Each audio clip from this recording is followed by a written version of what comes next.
रसोई में चूहों का कब्जा। रात के वक्त सुलोचना अपने पति के साथ कमरे में सो रही होती है। तभी सोम उसे उठाकर कहता है, आँख नहीं लग रही, न जाने क्या बात है। अरे रे, मैं आज आपको दूध देना ही भूल गई थी। रुकिए, अभी लेकर आती हूँ। दूध पिए बिना आपको सोने की आदत नहीं है ना जी। सुलोचना उठकर रसोई में जाकर स्टोव ऑन ही करती है कि उसके पैर के ऊपर से कुछ गुजरता है। क्या अड़ रहा है पैर में बार बार? चूहा! सुलोचना देखती है कि उसके पैर को एक बड़ा सा चूहा चाट रहा होता है। उसे देखते ही सुलोचना चीख उठती है। उसकी चीख सुनकर चूहा दुम दबाकर भाग जाता है और सभी हड़बड़ाकर वहाँ आते हैं। लगता है मम्मी जी को हार्ट अटैक आया है, इन्हें लिटा देते हैं। अरे अटैक आया मेरे दुश्मन को। तो आप चीखी क्यों? रसोई में चूहे मेरे पैर के ऊपर से गया। बहू, हमारे घर पर चूहे? नहीं नहीं नहीं, तुझे भ्रम हुआ होगा सुलोचना। हाँ जी हाँ, मुझे भ्रम होते हैं ना। अरे अब शांत हो जाओ। इतनी रात को इतना शोर करोगी तो लोग घर के बाहर भीड़ लगा लेंगे। इस बारे में सुबह बात करेंगे। अगली सुबह सोम नहाकर पूजा करने बैठता है। वो भोग भगवान के आगे रखकर आंख बंद करता है और चूहा आकर भगवान के भोग में रखे लड्डू को खा जाता है। सोम जैसे ही आंखें खोलता है तो अपने सामने लड्डू ना देखकर चौंक उठता है। अरे वाह प्रभु, आपने मेरा प्रसाद ग्रहण कर लिया। ये तो चमत्कार हो गया। सुलोचना, बहू, अनुज, सब यहाँ आओ, देखो तो चमत्कार हुआ है। सभी वहाँ आते हैं। अब क्या हुआ पापा? अरे मेरी आंखों के सामने भगवान के आगे रखा प्रसाद गायब हो गया। शंभो शंभो। लो, ये चूहों की ही कहानी है, मेरा कोई भ्रम नहीं था। अरे तुम तो चुप करो सुलोचना। भगवान का आशीर्वाद जिसके किस्मत में नहीं उनको ऐसा ही लगता है। सोम और सुलोचना में फिर से बहस शुरू हो जाती है। हो गया पापा जी, मम्मी जी, मैं नाश्ता लगाती हूँ, आप खा लीजिए। प्रिया सभी के लिए खाना डाइनिंग टेबल पर लगाती है। अनुज जैसे ही सब्जी लेने के लिए बॉल से प्लेट हटाता है, उसमें से एक चूहा निकलकर सभी के सामने से पूंछ हिलाते रसोई की ओर चला जाता है, जिसे देखकर सब हक्के बक्के रह जाते हैं। तू सही कह रही थी सुलोचना। नहीं जी, ये तो आपका भ्रम है। यहाँ से कोई चूहा नहीं गया है जी। आपको सब्जी परोसूं? पर घर में चूहे आए कहाँ से? बाहर से ही आते होंगे, और कहाँ से आएंगे? अच्छा, याद आया मम्मी जी, आपने गैरेज के छज्जे से जो गोनी उतरवाई थी, कहीं उसी में से तो चूहे नहीं आ गए? लो देख लो, इसीलिए बोलता हूँ जो चीज जैसी है वैसी छोड़ दो। पर तुम्हें चैन कहाँ सुलोचना? तो मुझे क्या पता था कि चूहों ने उस पे बच्चे दिए होंगे। अच्छा ठीक है, मैं उसे कल ही निकलवा देती हूँ। कल की मम्मी अभी हटा देते हैं। अनुज और सुलोचना छत पर जाकर उस गोनी को खोलते हैं, पर उसमें लोहे के एक दो सामानों के अलावा कुछ नहीं था।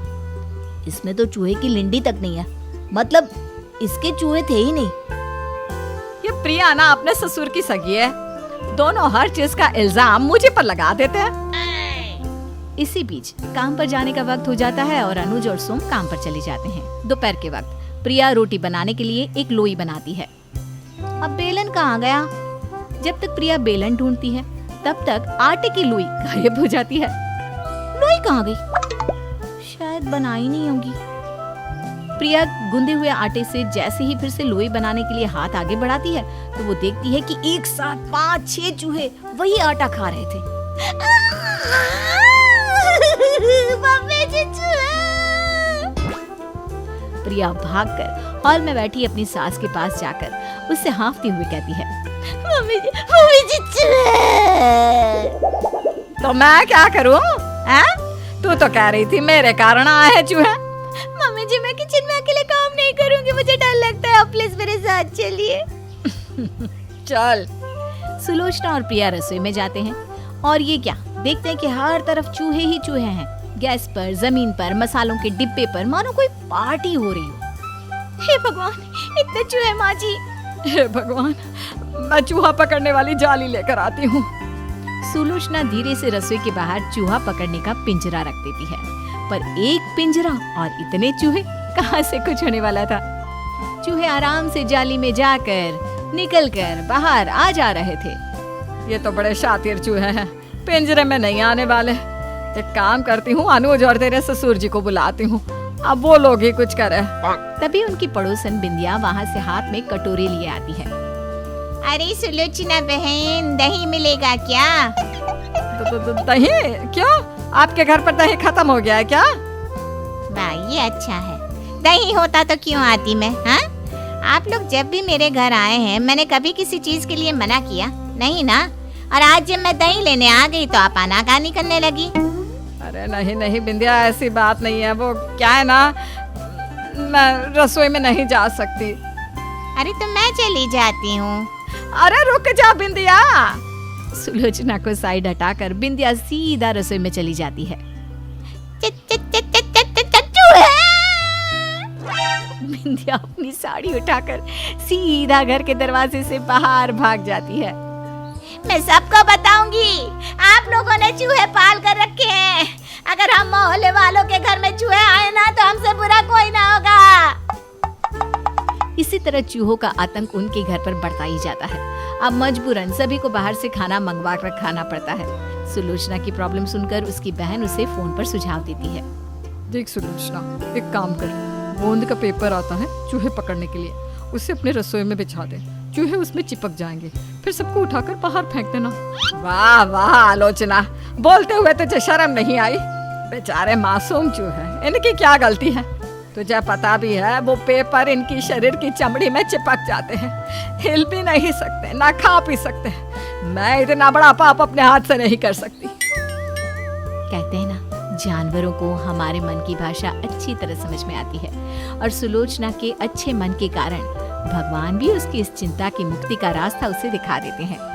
सुलोचना वॉशिंग मशीन में कपड़े डाल रही थी कि तभी वो देखती है कि वॉशिंग मशीन के पीछे जमीन में बनी नाली के आगे लगा नेट हटा हुआ है और एक चूहा उसी में से अंदर आ रहा है।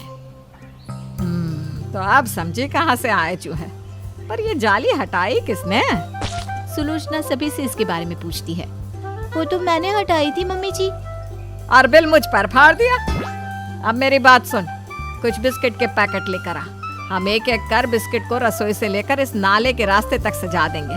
चूहे बिस्किट खाते हुए आएंगे और नाले से बाहर निकल जाएंगे। जैसे ही सारे चूहे चले जाएं, हम इस जाली को फिर से नाले पर लगा देंगे और चूहे हमेशा हमेशा के लिए चले जाएंगे।